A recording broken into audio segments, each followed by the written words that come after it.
statement ng Litsi Ibisbin ngayon, alinsunod sa kutusan ng Movie and Television Review and Classifications Board or MTRCB, ayaw sumusunod ng batas ng suspension ng 12 days.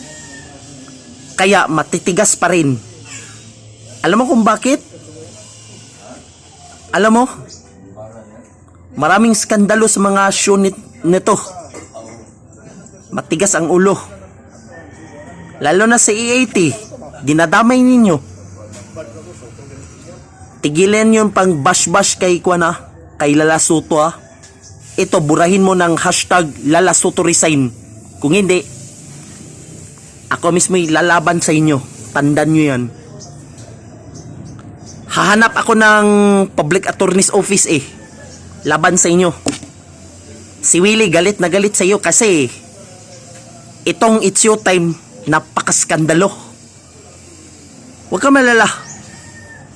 Sabi ni Pastor Apollo Kibuloy, ipastop ko kayo.